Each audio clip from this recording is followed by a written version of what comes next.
Bismillahirrahmanirrahim. Ar-Rahman Allamal Qur'an Khalaqal insan Allamahul bayan.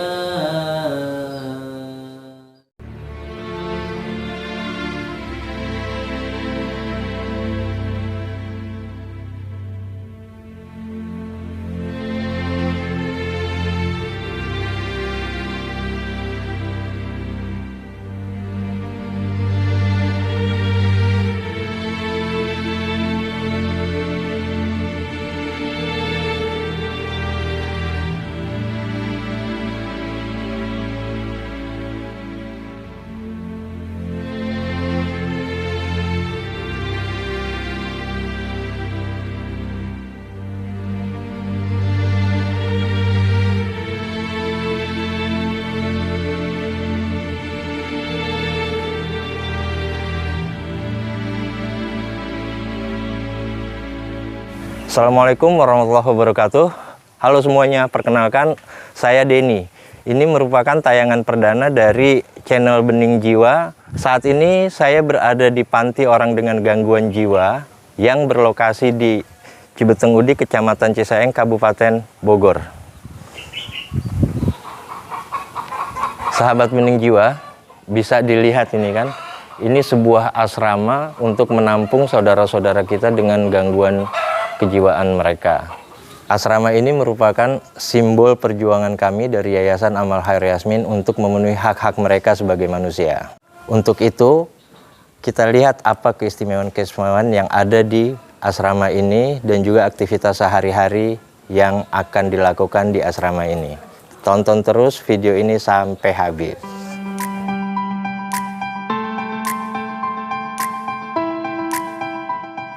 Oke, sahabat Bening Jiwa, saat ini saya sudah bersama Ustadz Ruslan. Beliau adalah pengasuh asrama orang dengan gangguan jiwa terlantar. Pada kesempatan ini kita akan ngobrol-ngobrol bersama Ustadz Ruslan bagaimana keistimewaan asrama, bagaimana aktivitas sehari-hari, dan apa saja yang dilakukan oleh Ustadz Ruslan bersama tim dan pasien-pasien di asrama ini. Ustadz, apa kabar? Baik. Terima kasih sudah meluangkan waktu untuk channel Bening Jiwa ini. Siap. Kita ngobrol-ngobrol sebentar lah ya, Ustadz ya. Ustadz, ini awalnya kepikiran untuk buat asrama orang dengan gangguan jiwa itu seperti apa ya, Ustadz ya? Ya, awalnya tidak ada kepikiran, memang ini sudah menjadikan suatu perjalanan yang sudah ditakdirkan oleh Allah Subhanahu wa taala. Jadi dulunya ini pondok pesantren. Yang namanya Surau Insani. Surau Insani. Jumlah awalnya. santrinya ada 25 orang. Di situ ada salah satu santri yang sakit kena gangguan jiwa. Di situ terus? kita kita terapi, kita obatin, alhamdulillah sehat. Mungkin mulut ke mulut. Mulut ke mulut, akhirnya pada datang ke sini. Ke Surau Insani. Jadi sebelum jadi yayasan. Ustadz. Nah, dari Surau Insani tadi, pengalamannya sudah begitu panjang. Penyebab utama gangguan dengan gangguan kejiwaan itu apa ya? Ya, kalau bicara penyebab, mungkin untuk gangguan jiwa itu banyak penyebabnya. Di antaranya misal kayak umur 28 tahun, umur 15 tahun, 18 tahun itu sakit jiwanya karena mengkonsumsi zat adiktif. Zat adiktif itu obat-obatan yang dilarang. Sekian tahun dia mengkonsumsi, akhirnya kena gangguan jiwanya atau mentalnya. Dari mulai tingkah laku, melawan kepada orang tua, akhirnya kena gangguan jiwa. Yang kedua, untuk penyebab gangguan jiwa itu adalah penyebab faktor ekonomi. Bisa menyebabkan juga faktor rumah tangga, bisa menyebabkan juga. Jadi banyak yang saya rawat di sini itu beberapa faktor untuk menyebabkan kesakitan gangguan jiwa itu. Sekarang ini dari awalnya tadi Surau Insani, kemudian sampai sekarang, itu pasien yang dikelola orang dengan gangguan jiwa Yayasan Amal Khair Yasmin ini berapa ya, Ustadz? Kalau untuk saat ini yang kita kelola, yang kita bina jumlahnya ada 76 orang itu di berbagai wilayah. Oke. Berbagai wilayah dikatakan mereka itu telantar. Telantar di sini bukan berarti nggak ada data, cuman ditelantarkan oleh keluarga. Biasanya. Karena di keluarga itu orang dengan gangguan jiwa itu digaris bawahi bahwa dia tuh sakit seperti ini. Akhirnya kurang peduli. Itulah ditelantarkan oleh keluarga. Akhirnya hadirnya Yayasan Amal Khairiyah Yasmin ini untuk merangkul mereka.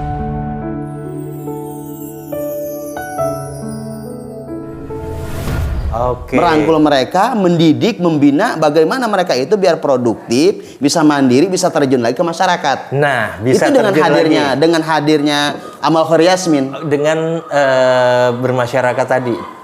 Dari pengalaman Ustadz mengelola orang-orang dengan gangguan jiwa ini, apakah ada yang sembuh kemudian kembali berproduktif atau berdaya berbaur dengan masyarakat gitu Ustadz? Ya alhamdulillah, setelah kita rawat, kita bina, kita arahkan, mereka sudah bagus, sudah sehat. Kalau memangnya nanti ada keluarga yang kita panggil. Kalau memangnya nggak ada keluarga nanti dibudayakan. Makanya banyak juga yang sudah jadi ojek online, Grab. Terus jadi safam, terus jadi jualan di bengkel. Banyak binaan-binaan kita yang setelah kita didik, kita bina, alhamdulillah bisa terjun lagi di masyarakat.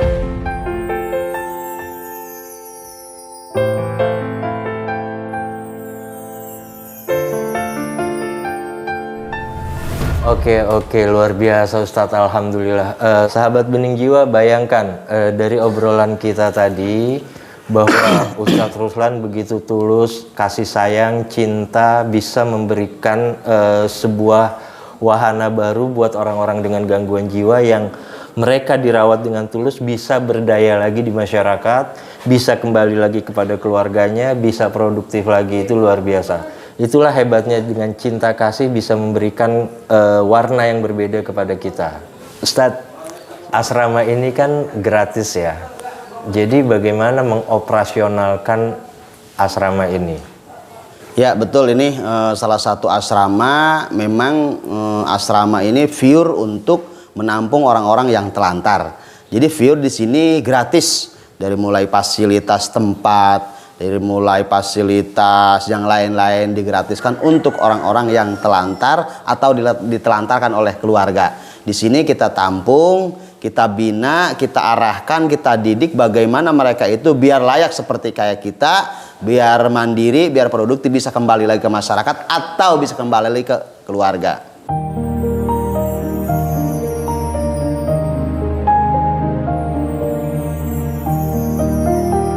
Oke, Ustadz, tadi kan enak happy ending ya. Ada yang orang dengan gangguan jiwa terlantar diterapi, dihidupi di sini, kembali kepada masyarakat dan keluarganya, kemudian bekerja sebagai ojol dan segala macam. Tapi ada nggak ya Tat ya? Jadi misalkan diterapi di sini, kemudian sembuh, dikelola, kembali ke masyarakat, terus kambuh lagi dia.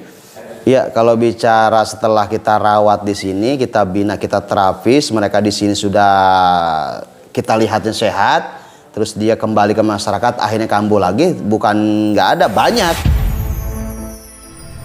Kenapa? Karena orang itu punya halu.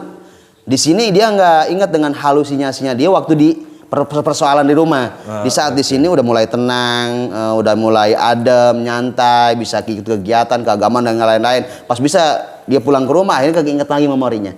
Itu menjadi dia drop kembali. Biasanya arahan medis itu harus dikonsumsi obat. Makanya di sini kita bekerja sama dengan medis bagian psikiater, ngecek bagian saraf-sarafnya, kita bagian spiritual, kita kolaborasi dengan orang sakit ini karena butuh bantuan medis. Berarti ketika misalkan dia kembali ke keluarganya, dia ingat lagi dengan memori-memorinya, itu bisa memicu dia untuk kembali kambuh ya Ustadz ya? Bisa. Tapi peran keluarga itu seperti apa harusnya? Misalkan ya, kalau misalkan dia itu sembuh kayak yang bisa berdaya lagi tuh, kayak gimana peran keluarga? Dan biasanya peran keluarga dikembalikan lagi ke pondok gitu. Tujuannya biar mereka tuh lebih sehat gitu. Harusnya kan kalau kayak gitu ya, kalau dikembalikan lagi ke pondok, peran keluarga itu harus yang mensupport dia gitu ya di keluarganya, kan gitu ya Ustadz ya. Oke, terima kasih banyak Ustadz atas ngobrol-ngobrolnya.